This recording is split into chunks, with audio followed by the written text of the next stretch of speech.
Serial Anupama एक बार फिर से हो चुकी है अनुपमा की मां की एंट्री। आने वाले एपिसोड में देखने को मिलता है कि अनुपमा और अनुज दोनों रोमांटिक अंदाज में नजर आते हैं। मालविका के साथ में सभी घर वालों की एंट्री होती है और वो सभी के सभी उन दोनों को देखकर ऐसे सोचते हैं कि ये तो लग रहा है जैसे कि शादीशुदा ही है।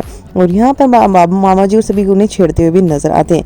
वही देखने को मिलता है कि सभी के सभी यहाँ पर डिसाइड करने वाले होते हैं और सभी ने लिस्ट की और सबकी तैयारियों के लिए वहाँ पर एक तरह से मीटिंग बुलाई है। जिसके बाद में अनुपमा कहती है कि पहली शादी हुई उसके बारे में मुझे कुछ पता ही नहीं है, किस तरह से शादी का संगीत हो गया, किसने मेरा लहंगा डिसाइड कर लिया, किसने कुछ डिसाइड कर लिया।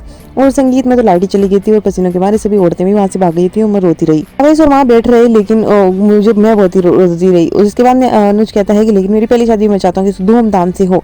और अनुपमा कहती है मैं भी चाहती हूँ कि इस बार तो मेरी लव मैरिज इसलिए धूमधाम से हो और कोई कमी नहीं रहने देंगे। सब कुछ डिसाइड हो जाता है कि कौन क्या काम करने वाला है। और दूसरी तरफ यहाँ पर बाप एक के बाद एक मैसेज करते नजर आती है बापू जी को। बापू जी साइड में जाकर से बात करते हैं और स्पीकर पर फोन होता है तो सुन लेते हैं अनुपमा। और इसमें बात कहती है कि आज उसके स्वाभिमान पर चोट पहुंची और वो बहुत बुरी तरह से परेशान कह रहा था कि मैं मर जाऊं तो ज्यादा अच्छा है। और बाप को टेंशन हो चुकी कहीं सुविंद्राज अपने आप को कुछ कर ना ले। और बापू जी को इस बात को सुनकर काफी टेंशन हो जाती है। कहते हैं मैं जल्द ही घर पहुंचता हूँ। और अनुपमा को वो कहते कि मैं वनराज का पिता हूँ और मुझे भी टेंशन तो है ही, पता नहीं उसके स्वाभिमान को चोट पहुंचे, पता नहीं कुछ उल्टा सीधा ना कर ले, लेकिन तू टेंशन मतलब मैं संभाल लूंगा। तो वहीं पर अनुज भी सुन लेता है और देखने को मिलता है कुछ देर बाद ने दूसरी तरफ यहाँ पर बाहर जाकर वनराज से बात करती है कि मैं क्या मुक्कू से एक बार बात करूं, लेकिन वो साफ मना कर देता है कि मेरे लिए कोई सिफारिश करने की जरूरत नहीं है। तो वहीं अनुज यहाँ पर मालिका चुपचाप बैठी होती है और अनुपमा कहती है तुम यहाँ पर चुपचाप की बैठी हो। तो वो कहती है कि तुम बहुत अच्छी हो, लेकिन इसका मतलब ये नहीं कि तुम्हारी हर बात नहीं मानूंगी। वनराज ने तुमने और भाई को कितनी तकलीफ पहुंचाई और इस हम मेरे और भाई के बीच में दरार खड़ा कर दी और मैं बिल्कुल भी नहीं उसे बर्दाश्त नहीं करूंगी और ना ही उसे माफ करूंगी। और तुम्हारी ये सिफारिश बिल्कुल नहीं बर्दाश्त करूंगी, उसे एक मौका और मिलना चाहिए, तुमने ऐसा क्यों किया।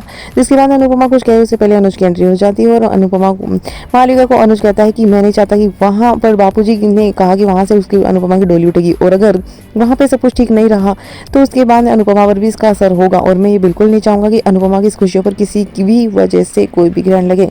और इसीलिए अनुज अपनी ही स्वार्थी होकर ये सब कुछ डिसीजन लेता है और मालविका को उसका डिसीजन उससे लेने देने के लिए कहता है। बाबूजी ने अमरनी जी को बुलाकर काका के साथ मिलकर मुहूर्त निकलवाने के लिए कह दिया है। पहला न्योता किसी और को नहीं अनुपमा की ही माँ को दिया जाएगा। उसके बाद अनुपमा की माँ यहाँ पर अनुज और अनुपमा की आरती उतारते नजर आएगी और उन्हें एक गिफ्ट देगी, लेकिन अनुज साहब उनका आशीर्वाद देगा और कहेगा मुझे कोई भी तूफान नहीं चाहिए, आपका आशीर्वाद चाहिए। तो वहीं अब एक और तूफान आने वाला है, वो भी काव्या की वजह से घर में एक नया तूफान आ जाएगा और वो वनराज के साथ लड़ते हुए नजर आएगी और उसे तलाक देने का फैसला कर लेगी। तो एक तरफ अनुपमा की शादी और दूसरी तरफ वनराज का तलाक देखने को मिलने वाला है। अब देखते हैं कि क्या अनुज का फैसला इन सब चीजों को रोक पाएगा या नहीं।